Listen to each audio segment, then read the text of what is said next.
Kita lanjutkan hadisnya. Hadis yang kita bahas nomor 152 dari Atha bin Abi Maimunah, bahwasanya Atha bin Abi Maimunah pernah mendengar Anas bin Malik berkata, Anas bin Malik ini khodimnya Rasulullah, orang yang banyak melayani beliau dalam perihal keseharian.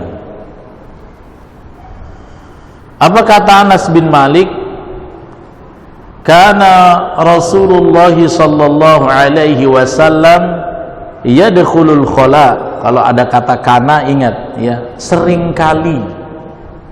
Ya, kana itu sesuatu yang dominannya terjadi walaupun enggak setiap gitu ya. Tapi kalau udah kata kana Rasulullah, berarti maksudnya seringkali, acap kali, atau biasanya. Rasulullah itu yadkhulul khola'a. Khola itu artinya WC atau tempat buang hajat, al-makan liqada'il hajah. Kata Anas, fa'ahmilu ana, maka aku, kalau Nabi masuk ke tempat mau buang air, aku membawa ya wa gulamun, dan seorang anak kecil. Jadi aku, dan jadi ada dua ini yang menyiapkan urusan-urusan Nabi ketika mau buang hajat. Kata Anas bin Malik, ana wa gulamun. Nah, gulam ini siapa? Para ulama hadis meriwayatkan, ada yang mengatakan itu bisa saja Abdullah bin Mas'ud, ya, atau juga sahabat-sahabat lain yang memang sering membantu Nabi dalam perihal hajat harian, ya.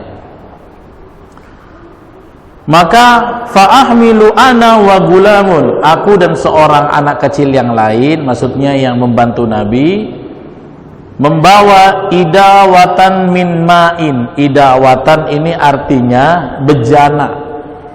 Idawatan itu bejana.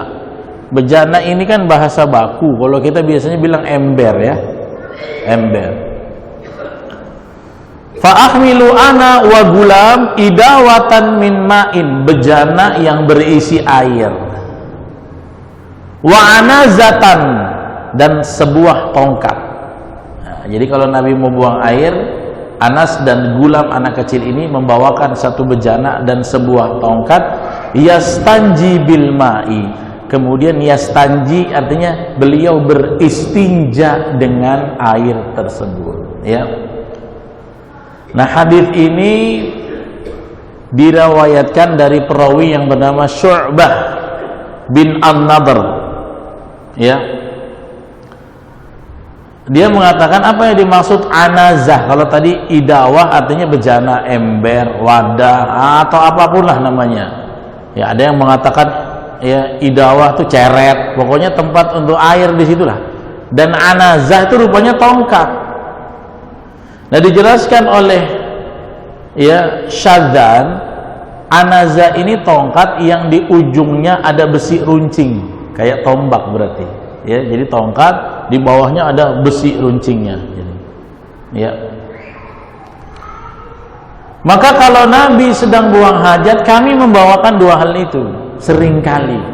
Apa tadi? Bejana dan tongkat. Ya. Nah, karena itu para ulama membahas ini dalam kaidah fikihnya. Apa saja nilai-nilai fikih? Yang pertama, kenapa Nabi bawa anazah itu? Kenapa Nabi membawa tombak tersebut? Ya, yang pertama, ya, kata Imam Ibnu Hajar Al-Asqalani, mungkin itu sebagai pembatas tempat beliau untuk buang hajat, dibatasin, jangan ada lagi yang lewat-lewat sini nih. Jadi beliau membawa tombak itu untuk hal tersebut. Nah, kemudian ada yang mengatakan tombak itu buat tancapkan kalau ada orang yang melihat itu tombaknya Rasulullah, jangan ada orang yang mengganggu atau melintas karena beliau sedang buang air supaya tidak terlihat orang, ya. Karena ada pihak-pihak yang mengatakan kalau gitu kita di WC di rumah pun berarti harus sunahnya pakai bawa tombak seperti Nabi. Tapi dibantah oleh para ahli hadis. Kenapa? Sebabnya karena ini menunjukkan Nabi buang hajatnya, WC-nya adalah tandas darurat di luar rumah. Dari mana identifikasinya? Karena perawinya Anas bin Malik. Kalau di luar rumah maka Anas yang melayani, tapi di dalam rumah Aisyah. Nah, ini cara mengidentifikasi, lihat dari rawinya. Kalau yang tipikal hadis dari Aisyah berarti sifat-sifat ya daripada perlakuan perbuatan Nabi berlaku di rumah yang sifatnya private. Nggak ada orang yang bisa lihat kecuali istrinya. Mandi junubnya gimana?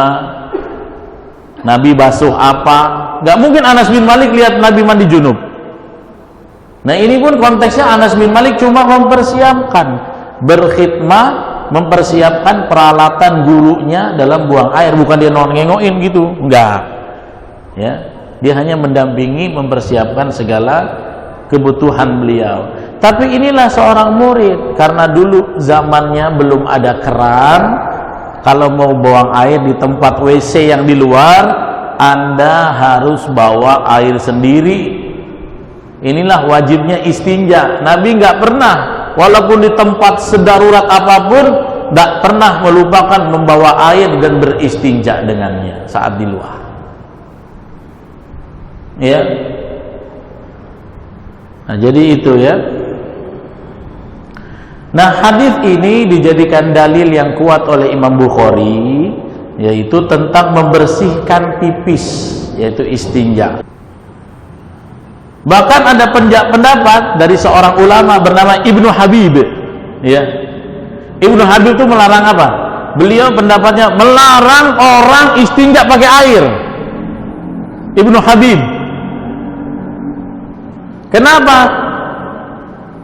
Karena air termasuk ya syai'un li syurbi, sesuatu untuk dikonsumsi. Enggak boleh pakai yang berharga untuk minum, dipakai untuk bersih-bersih istinja.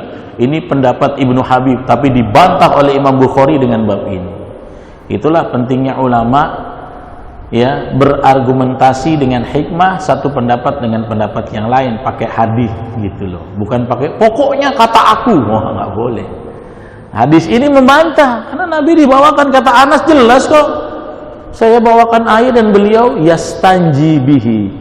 Ya, beliau beristinja dengannya. Maka ya, jadi kalau antum nanti kapan-kapan dengar pendapat pakai air istinja itu sayang, mubazir, karena air sesuatu yang dikonsumsi, ya, maka pendapat itu dibatalkan atau disanggah oleh pendapat Imam Bukhari melalui hadis ini ya. Nah, itu dipakai oleh Al-Imam Al-Bukhari.